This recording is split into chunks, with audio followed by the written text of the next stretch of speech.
Hello students, welcome back everyone in economics class. Okay, today we'll move forward towards the next topic and most probably today we'll come to an end with this chapter 1 of economics. Okay, so some requisite aspects in collecting statistical information and presenting it in the diagram, graphs or chart. What are some important things? कौन से important components है जब आप उसको chapter या फिर किसी भी डायग्राम या फिर ग्राफ्स या फिर चार्ट के फॉर्म में जब आप उन्हें प्रेजेंट करते हो तो कौन सी चीजें जो रहती है जो बहुत इंपॉर्टेंट रोल प्ले करती है.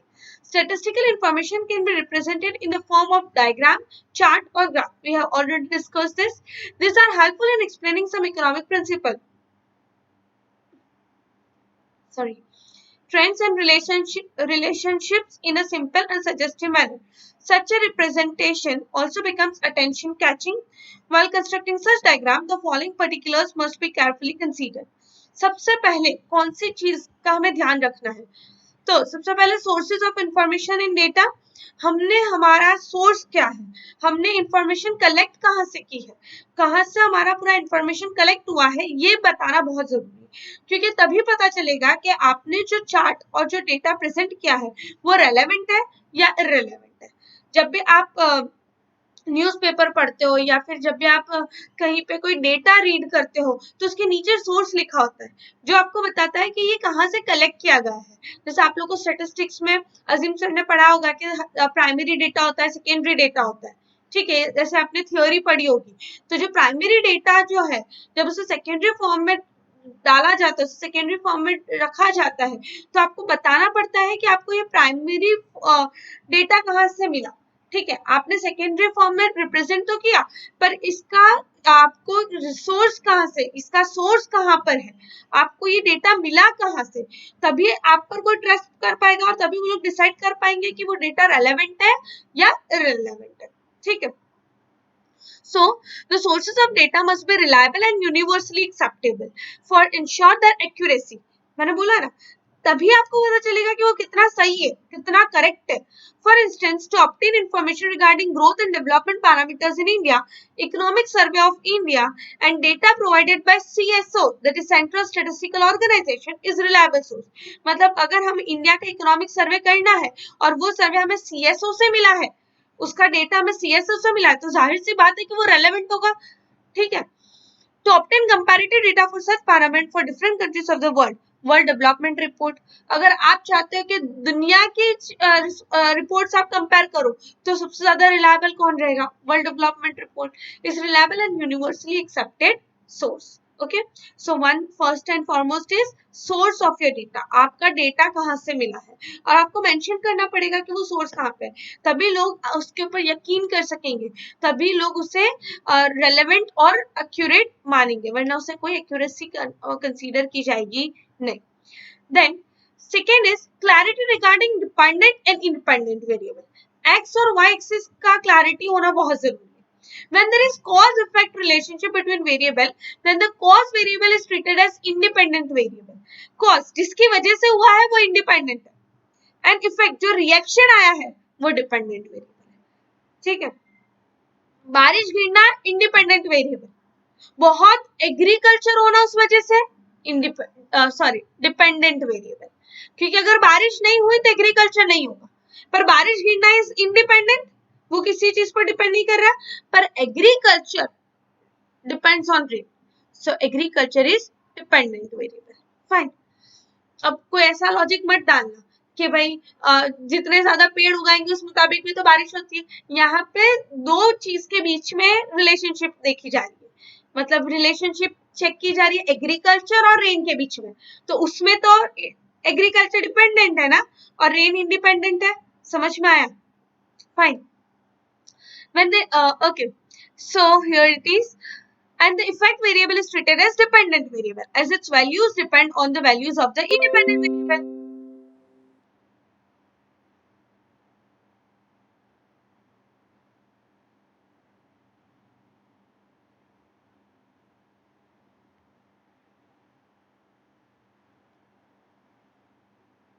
Okay, so over here I'll read it again.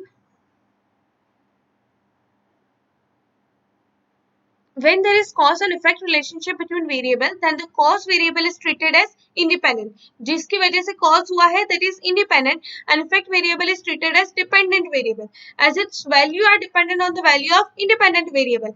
ऐसे समझ में नहीं आएगा स्टूडेंट्स, बिल्कुल इसके साथ, मतलब ये तो थियोरटिकल दिया हुआ है, ऐसे सोचो नहीं, सिर्फ ये एक ही चीज बोल रहा है कि जो कॉज है वो, जो जिसकी वजह से कॉज हुआ है वो इंडिपेंडेंट है, ठीक है, और जो इफेक्ट हुआ है वो डिपेंडेंट है, बस यही लाइन है, उसके अलावा कुछ नहीं।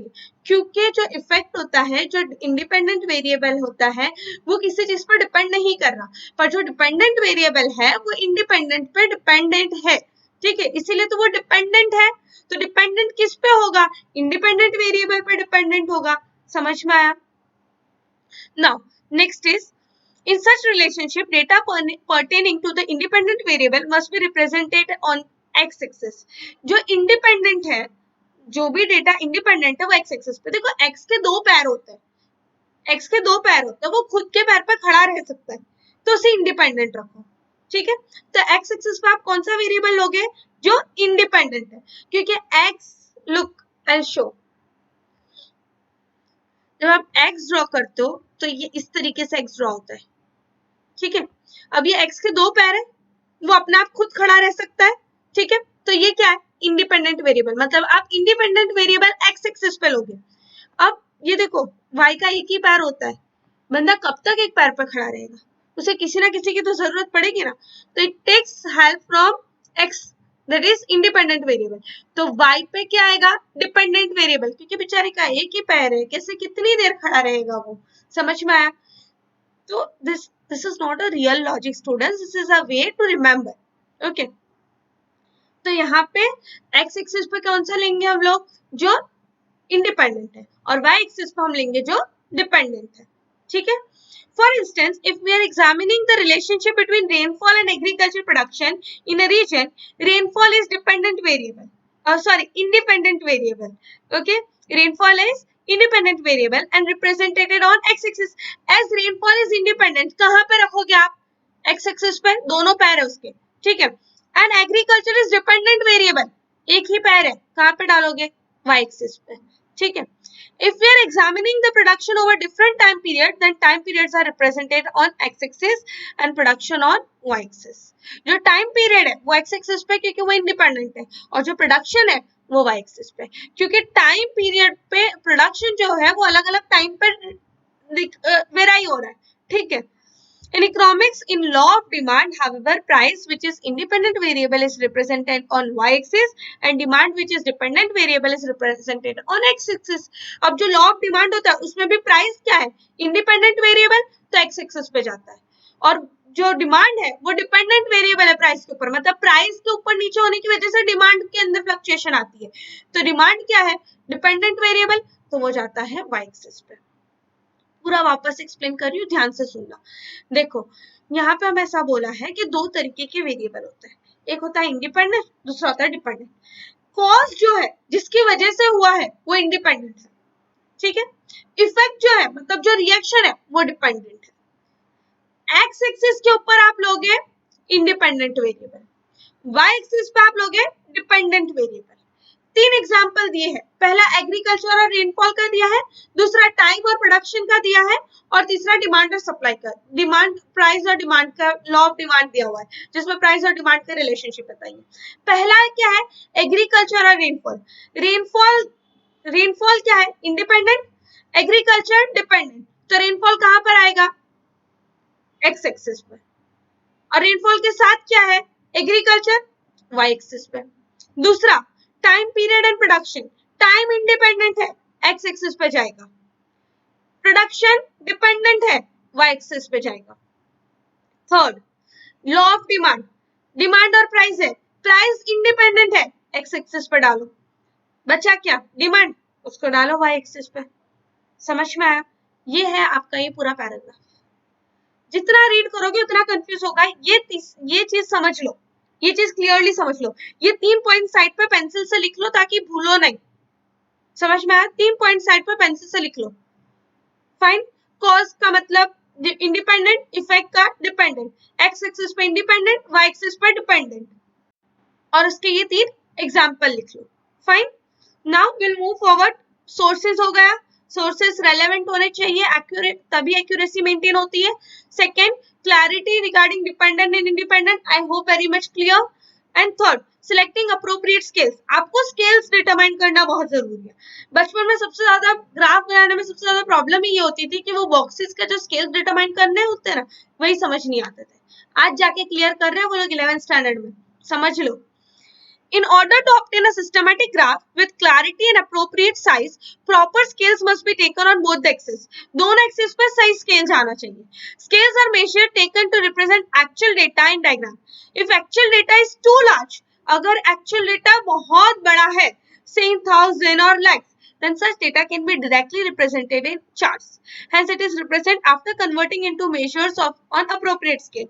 जैसे 1 लाख, 2 लाख, crores है, तो आप 1 करोड़, 2 करोड़ ऐसे नहीं डाल देते। आप क्या कर देंगे, देखो यहाँ पे एग्जाम्पल दिया है, 1 centimetre is equal to 10,000 unit, 1 centimetre is equal to 5 years। इस तरीके से आप उसे इक्विवेलेंट ले लेते हो। समझ में? सपोज ऐसा करो कि एक बॉक्स जो है वो 1 सेंटीमीटर है, वो 1 centimetre is equal to 2 lakhs। 1 centimetre is equal to 2 lakh, तो 1 सेंटीमीटर के बाद आपने 2 लाख डाला, एक और सेंटीमीटर छोड़ो, अब क्या आएगा, 4 लाख, एक और सेंटीमीटर छोड़ो, क्या आएगा, 6 लाख। इस तरीके से आपका वो चेंज होता जाएगा। Is it clear? क्योंकि हम लोग ने क्या लिया है कि 1 centimetre is equal to 2 lakh.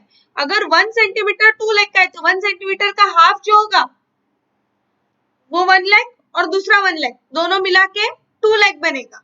समझ में आया? ठीक है। Now presenting quantitative numerical information in diagrams and graphs. जाहिर है आप क्वांटिटेटिव इंफॉर्मेशन तो डालते ही हो। अब इसमें 3 तरीके के डायग्राम्स बताए गए आपको। एक है बार डायग्राम, दूसरा आता है ग्रुप्ड बार डायग्राम और तीसरा आता है पाई डायग्राम। तीनों तीन हम लोग ने पढ़े हुए हैं हमारे 10th स्टैंडर्ड तक। बार डायग्राम ये सिलिंड्रिकल शेप्स, ठीक है, और ये हम लोग बचपन से पढ़ते आ रहे हैं, सबसे इजी और सबसे आसान, सबसे अच्छा bar diagram. Grouped bar diagram I show. देखो ग्रुप में 3-3 का ग्रुप बना दिया गया। पाई डायग्राम आप सबको जानते हो, सर्कल के साथ जो होता है वो पाई डायग्राम होता है, ठीक है। अब इन तीनों को हम डिटेल में पढ़ेंगे।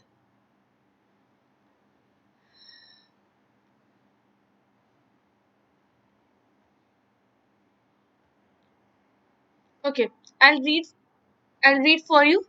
Presentation: quantitative, numerical information, diagrams or graphs. Numerical data can be represented in different types of graphs and diagrams. Diagrams showing linear and non-linear relation are commonly used in economics. The demand curve in one such diagram. Some other types of charts, graphs, diagrams used frequently in economics are bar diagram, grouped bar diagram and pie diagram. सबसे पहला होता है bar diagram. Bar diagram are the most simplest one and most easiest one. A bar diagram, also known as bar chart or bar graph, is a diagram which represents group data with the rectangular bars. You can see those rectangular bars.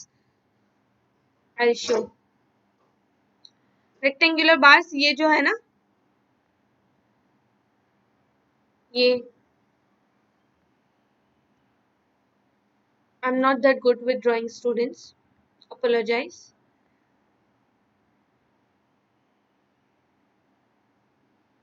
So here this is rectangular shape diagrams. So these are known as bar diagrams, okay, which represents group data with the rectangular bars with the length proportional to the values which they represent.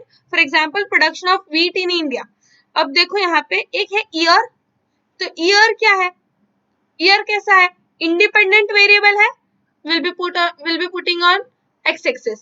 Independent variable है तो उसको x axis पर डाल दो। Production क्या है, dependent variable, तो यहाँ पे वाई एक्सिस पर डाल दो उसको। अब यहाँ पे दिया लैख में, तो आप लिखोगे पूरा 23.8, इस तरीके से आप पूरा लैक्स तो नहीं डाल सकते हो ना, ठीक है। जैसे 2,38,000 है तो आप किस तरीके से यहाँ पे पूरा लैख के फिगर्स डालोगे, तो हम लोग यहाँ पे लिख देंगे कि 0.5 centimetre is equal to 10 tons, 0.5 centimetre is equal to 10 tons. तो ये हम लोग ने वैल्यूज असाइन कर दिए। अब जैसे 1972-71, तो you can see here 1972-71 is 23.8, तो यहाँ पे 23.8 पे मार्क किया है। फिर 1980-81 इट इज 36.3, तो यहाँ 36.3 पे मार्क कर दिया। 1991 इट इज 55.1, तो यहाँ पे 1991 55.1 में मार्क कर दिया। 2000-2001, तो 2000-2001 at 69.7, यहाँ पे मार्क कर दिया। 2010-2011 86.9, यहाँ पे मार्क कर दिया। ठीक है, समझ में आया। अगर 0.5 सेंटीमीटर इज 10 टन, ये सब कुछ हम लोग को यहाँ पे टेबल दे दिया है, हम लोग ने एक्स एक्सिस पे क्या लिया है वो डाल दिया है, वाई एक्सिस पे क्या लिया है वो डाल दिया है, और ये जो बीच में जो लाइंस है वो क्या बता रही है, तो प्रोडक्शन बता रही है इन लाख टन्स, तो वो भी हम लोग ने यहाँ पे मेंशन कर दिया है। ठीक है, तो इस तरीके से होते हैं बार डायग्राम। अब ग्रुप और क्लस्टर बार डायग्राम पहले मैं समझा देती हूँ। देखो यहाँ पे एक ईयर में 3 चीज है, मेल, फीमेल और टोटल। मतलब 1951 में मेल कितने, फीमेल कितनी और टोटल कितना। अच्छा, ये किस चीज का है वो देख लेते हैं। Literacy rate in Gujarat, that is in percentage. Gujarat का लिटरेसी रेट क्या है, तो मेल का बताया, फीमेल का बताया और फिर उसका टोटल बताया। अब एक ही ईयर में, तो हम लोग उस एक ईयर में 3 ग्रुप्स लेंगे। First group is male, second is female और थर्ड इज टोटल। नीचे सोर्स मेंशन कर दिया है। अब यहाँ पे year is independent variable, will be taking on X axis, और male, female and total that is given in percentage is dependent variable, will be taking it on y axis। फिर y axis 1 centimetre is equal to 10%, और यहाँ पे ये अलग अलग मतलब अलग अलग बॉक्स, जैसे एक लाइन वाला जो है वो मेल है, जैसे बॉक्स फॉर्म कर रहे हैं वो मेल है, female is plain, and total जो है उसमें स्लैंटिंग लाइन बनाएंगी है, तो ये आपको मेंशन करना पड़ेगा ताकि पता चले। ठीक है, अब यहाँ पे देखो मैं बताती हूँ तुम्हें कैसे फॉर्म किया है।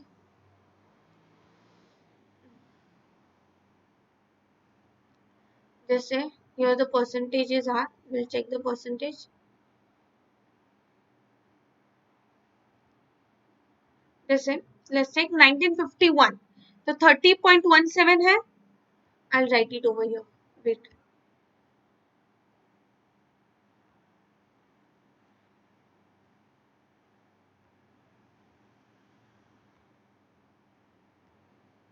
देखो 1951 mail is 30.17, female is 12.79 and total is 21.09। okay, just like that in year 2011 it is 87.23, 70,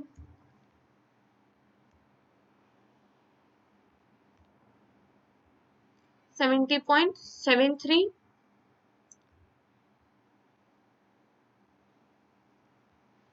and 79.3।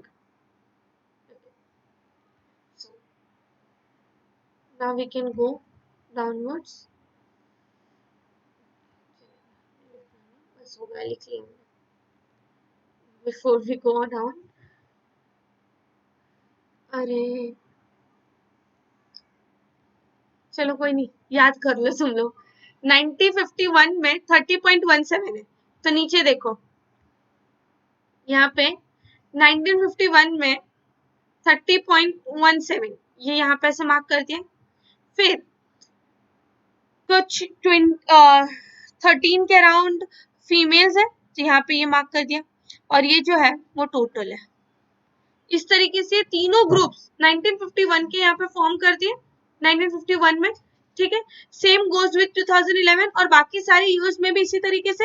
मतलब आप एक ही ईयर में 3 ग्रुप्स क्रिएट कर रहे हो, तो वो क्या हो जाता है, क्लस्टर्ड हो जाता है, आप उसको ग्रुप कर देते हो, तो अलग अलग बार डायग्राम नहीं फॉर्म हो रहे, एक ही ईयर में 3 ग्रुप फॉर्म हो गए, तो वो हो जाता है ग्रुप बार डायग्राम और clustered bar diagram.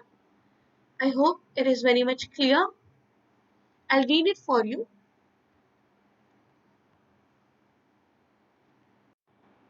These charts are used when the dependent variable is grouped in more than one category. जब dependent variable होता है वो उसकी कैटेगरी एक से ज्यादा होती है. देखो आपको ऐसा MCQ आ सकता है कि when the dependent variable is in more than one category, then which type of diagram is used? Then you have to remember that it is grouped and cluster bar diagram. जब भी आपका जो dependent variable होता है उसकी एक से ज्यादा कैटेगरी होती है तो वो होता है group or clustered or bar diagram. For example, when we want to examine the literacy rate for different years in Gujarat, we can use a grouped bar chart to show female, male total literacy rate as three categories in one group for 1 year. Bar for each category can be shaded or colored differently. हम लोग ने discuss कर लिया, ठीक है. अब हम जाते हैं पाई डायग्राम की तरफ. Okay, pie diagram. Pie, it looks like a pie. Okay. A pie chart is a circular statistical graph. एक circular statistical graph होता है जिसे हम divide कर देते हैं अलग अलग सेक्टर में. Illustrate the numerical proportion of data. The numerical data is proportionally converted into degrees in a circle. उसे आप 360 में convert करते हो, ठीक है. And sectors are formed considering those degrees और उसके मुताबिक आप उसे divide कर देते हो. For example, the share of different sectors in India's national income. Agriculture 13.9% है. आप क्या करोगे, इसका जो टोटल होगा उससे डिवाइड करेंगे, multiply by 360. 13.9 divide by total divide by 360. तो फिर जो भी परसेंटेज आएगा उसके मुताबिक आप वो जो सर्कल वाला जो आपके पास स्केल आता है वो स्केल से आप मार्क करके वहां पे रख सकते हो. समझ में आया? क्या करोगे, 13.9 divide by total multiply by 360. Thus, numerical information can be explained in a simple manner with the help of graph. और यहाँ पे देखो इजीली पता चल रहा है कि सर्विस सेक्टर का सबसे ज्यादा कंट्रीब्यूशन है, एग्रीकल्चर का थोड़ा कम है और इंडस्ट्री का एग्रीकल्चर सर्विस से कम है लेकिन एग्रीकल्चर से ज्यादा है. तो ये इजी एनालिसिस हो जाता है. समझ में आया? अब हम जाते हैं इंपॉर्टेंस ऑफ इकोनॉमिक्स की तरफ. In modern world, almost all goods of human needs have become economic goods owing to increased use.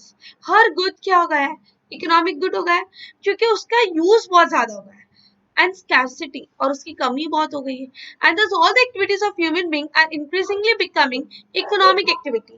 Hence the relevance of economics as a philosophy as well as science is increasing in human life. इसीलिए economics का जो relevance importance है वो as a science और philosophical point of view से बहुत ज्यादा बढ़ गया है. Economic is important to understand behaviour of human being, society, state. ये चीज हम लोग पहले ही डिस्कस कर चुके हैं कि इंसान को समझने के लिए, सोसाइटी को समझने के लिए इकोनॉमिक्स बहुत इंपॉर्टेंट है.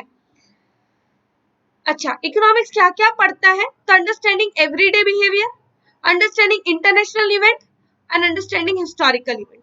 तीन चीजें पढ़ता है. रोजिंदा जिंदगी पढ़ता है, इंटरनेशनल लेवल पे पढ़ता है और हमारा जो बीत चुका है जो हिस्टोरिकल है वो पढ़ता है.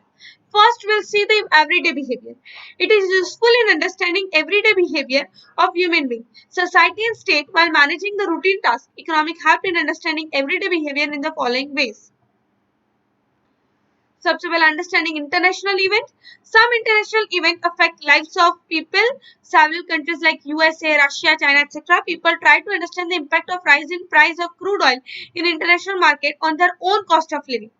अगर इंटरनेशनल में किसी क्रूड, जैसे लेट्स टेक एन एग्जांपल, जैसे अभी जब अमेरिका और चाइना के बीच में वॉर्स चल रहा था, अमेरिका और चाइना की sorry not America and China, America और ईरान के बीच में कुछ डिस्प्यूट्स चल रहे थे. अमेरिका और चाइना के बीच में, अमेरिका और ईरान के बीच में कुछ डिस्प्यूट्स चल रहे थे जिसकी वजह से अमेरिका ने ये कहा कि कोई भी कंट्री ईरान के साथ आज ट्रेडिंग या किसी भी तरीके का बिजनेस रखेगी नहीं, और जो कंट्री ईरान के साथ रिलेशन रखेगी उसका हमारे साथ कोई रिलेशन नहीं. ठीक है. अब इंडिया सबसे ज्यादा क्रूड ऑयल इंपोर्टर है. ठीक है. अब हम लोग इंपोर्ट भी ईरान से करते हैं. अब अमेरिका के साथ बिगाड़ नहीं सकते. I always say you can hate America, you can dislike America, but you can't be enemy with America, okay, because it is a super power country. ठीक है. तो यहाँ पे अब हम लोग ने परमिशन मांगी कि हमें जरूरत है, हमें करना पड़ेगा, हमें ईरान से ही लेना पड़ेगा। तो उस केसेस में हमें क्या कर, जब ऐसी सारी चीजें, ऐसे सारे क्राइसिस आते हैं, तो हमारे क्रूड ऑयल के प्राइसेस पे अफेक्ट होता है, हमारे कॉस्ट ऑफ लिविंग पे अफेक्ट होता है, ठीक है, क्योंकि इंटरनेशनल लेवल पे अगर कोई चेंजेस आ रहे हैं तो हमारे प्राइसेस पे अपने आप चेंजेस आएंगे ही आएंगे, ठीक है। So people also try to understand why some countries are more developed and others are less developed. हम ये भी चेक करते हैं कि हम किससे ज्यादा डेवलप है, किससे कम डेवलप है, और वो ज्यादा क्यों डेवलप है, हम उनसे कम क्यों डेवलप्ड है। Thus in modern times, with increasing information available to public owing to continuously improving technology, the scope of economic in everyday life is expanding. Then understanding historical event. Knowledge of economics helps to understand historical events better.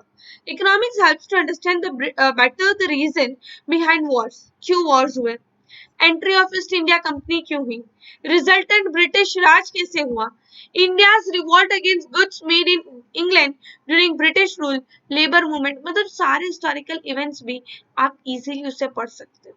समझ में आया? Now next is economic importance. Economic importance कैसे, decision making by individual, individual अपने decision ले सकता है, government policy समझने में, और प्रोफेशनल डिसीजन मेकिंग, तीन चीजों से मदद करता है, individual decision making, understanding government policy and professional decision making.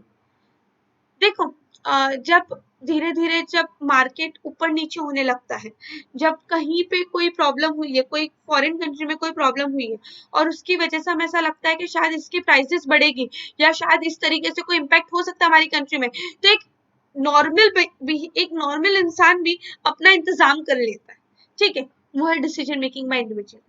Government तुरंत पॉलिसीज चेंज कर देती है। And third, professional decision making, अपने बिजनेस वाले अपना अपना देखकर सब कुछ सेट कर देंगे। So this is how economics help. We'll read. People from all walks of life, like household, lawyers, actors, singers, and others, try to get maximum gains from efforts which they make. Then they try to manage their time, resource in an optimum manner to increase their gains. हम सब क्या करते हैं, हम सबसे ज्यादा ये कोशिश करते हैं कि जितना ज्यादा हो सके उतना गेन कर सके, ठीक है। In all way they all indulge in economic decision making knowing और अननोइंगली, और वो करने के लिए मैक्सिमम गेन्स में हम लोग जाने में या अनजाने में कहीं ना कहीं वो डिसीजन बनाते हैं और इकोनॉमिक्स को कंसीडर करते हैं। देन गवर्नमेंट पॉलिसीज, जाहिर सी बात है सारा जो रेट्स बढ़ते हैं कम होते हैं ये सब कुछ इसी से होता है। To understand various policies of state like tax policy, wage policy, so on, knowledge of economics is useful. People take decision according to the bank rates declared by Reserve Bank of India, that is repo rates and reverse repo rate. आपको ये सारी चीजें economics में आएगी तब detail में समझ जाएंगे, अभी सिर्फ आपको टर्मिनोलॉजीज देख लेनी है कि भाई ये टर्म है, ये टर्मिनोलॉजीज आपको डिटेल में एक्सप्लेन की जाएगी, ठीक है। Now professional decision making. Economics is useful in knowing scientific principles and theories which guide professional decision making. Revenue and cost as well as demand and supply. आप revenue और cost देख लो, demand और supply देख लो, which are used in all type of economic activity. ये सारी चीजें ऐसी है जो हर इकोनॉमिक एक्टिविटी में यूज होती है। Certain theories of economics help business in day-to-day decision pertaining to the price determination. कभी हम लोग हमारे प्रोडक्ट का प्राइस डिटरमाइन करना, हमारे एम्प्लॉय को हमारे लेबर का वेज डिसाइड करना, हमारे employment of various factors of production and so on. Economic provides knowledge regarding the impact of certain decision, आपको बताता है कि आपका ये डिसीजन से क्या असर होगा। For example it provides insights into the question like what happens if price is reduced in market, ये बताता है कि अगर मार्केट में प्राइस कम हो गई तो क्या होगा, ठीक है। Economics is a science which provide insights for day to day decision making. All human beings play important role as consumer, producer and labour time to time in life. Economic helps them to take rational decision for maximizing gains and minimizing cost. आपके gains बढ़ाने में और आपका cost reduce करने में economics बहुत important role play करता है। तो आपका ये पूरा चैप्टर था इकोनॉमिक्स से तारीफ से भरा हुआ। आपके पूरे चैप्टर में सिर्फ और सिर्फ इकोनॉमिक्स की तारीफ थी, वो कहाँ इस्तेमाल होता है, क्या होता है, ये सब कुछ आपके चैप्टर 1 में था। Actual economics will be learning from second, third, fourth chapter. Okay, students, so here we come to an end with the chapter 1 of your class 11th. Subject economics. Thank you so much. Have a good day. Stay safe, stay happy.